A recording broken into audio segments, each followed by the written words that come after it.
So now that we have our Zoom app open and we know how to start a meeting, let's talk about how we can schedule a meeting. So I'm going to schedule a meeting.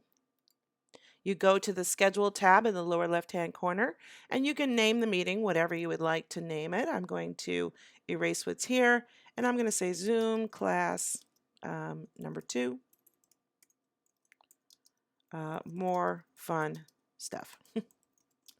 Today is April 1st. I'm going to schedule the class for, say, 3 o'clock until 3:30. I'm going to say 3:30 because if you notice with the free version, you only get 40 minutes. So I'm going to keep this nice and short and sweet.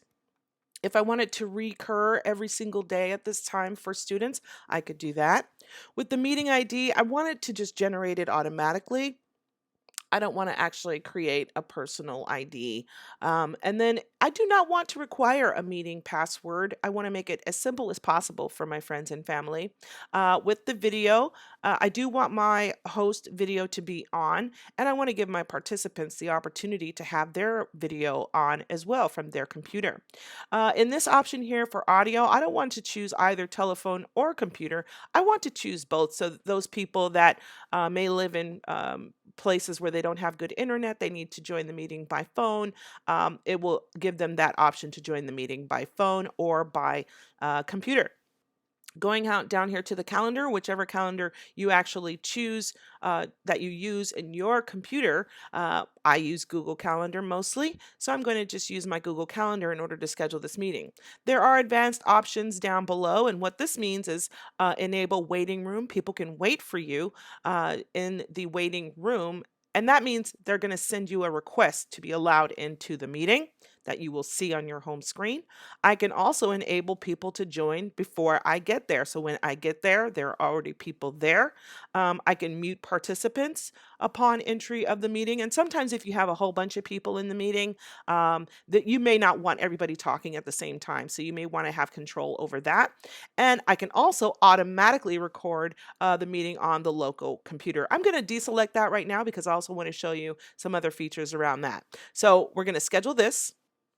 It's scheduling the meeting, and as you can see here, my Gmail account has come up, and it's asking me which account I want to use. I want to use my work account through Gmail, and now Zoom is asking me, I already gave Zoom my access. Is that still fine? Yes, it is still fine with me that Zoom gets access to my Google account. So as you can see here, here's my class title. I can still change it here.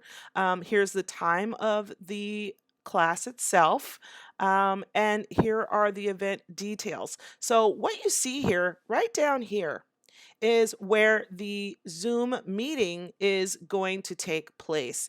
So anyone that I send this link to, it's going to appear for them, and they will actually just click on this link and it takes them right to Zoom. So I'm going to go ahead and press save here. And as you can see, it's right here in my Zoom, in my Google meeting. So if I have other employees or other coworkers that I'd like to have to come to this meeting, all they have to do is click on this and they'll be added to the meeting. All right, and I'll be right back for some more. Like, who is the person receiving it? So I'm going to start a meeting, inviting myself in just a moment.